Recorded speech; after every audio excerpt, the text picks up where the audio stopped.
Tax saving के लिए options की कमी नहीं है। इनमें पब्लिक प्रोविडेंट फंड पीपीएफ और नेशनल पेंशन स्कीम एनपीएफ जैसे सुरक्षित इन्वेस्टमेंट शामिल है।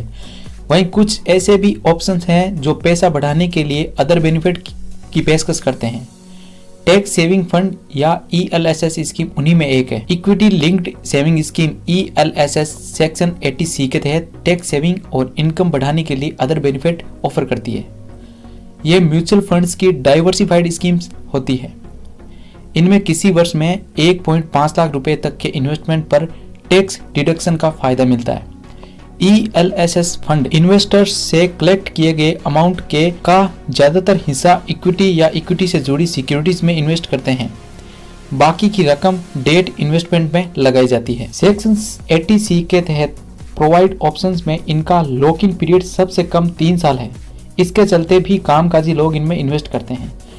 इसलिए इन्वेस्टमेंट की अवधि कम से कम 5 साल से लेकर 7 साल की होनी चाहिए। इसके अलावा पीपीएफ, वीपीएफ और एफडी जैसे तमाम टैक्स सेविंग इन्वेस्टमेंट में ईएलएसएस में सबसे ज़्यादा रिटर्न देने की कैपेसिटी होती है। इन्वेस्टमेंट का कोई भी फैसला लेने से पहले आपको अपनी रिसर्च ज़रूर करनी चाहिए। आइए जानते हैं कि सबसे अच्छा प्रदर्शन करने वाली कुछ ईएलएसएस स्कीमों के बारे में। पहली स्कीम है क्वांट टैक्स प्लान। इसमें 5 साल का औसत रिटर्न है 22.58%। ये स्कीम कहाँ इन्वेस्ट करनी चाहिए? टेलीकॉम से services, computer software, industrial mineral में। आगे बात करते हैं स्कीम नंबर 2 की। स्कीम नंबर 2 है Mirae asset tax saver fund.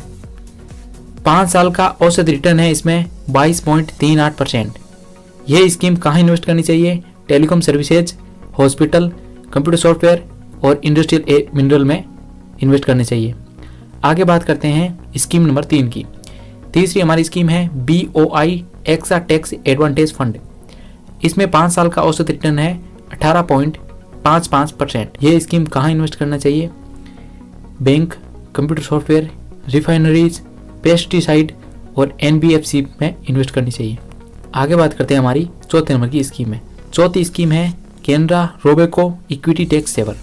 इसमें 5 साल का औसत रिटर्न है 18.53% और ये स्कीम कहाँ इन्वेस्ट करनी चाहिए? Bank, computer software, heavy engineering और NBFC में इन्वेस्ट करनी चाहिए।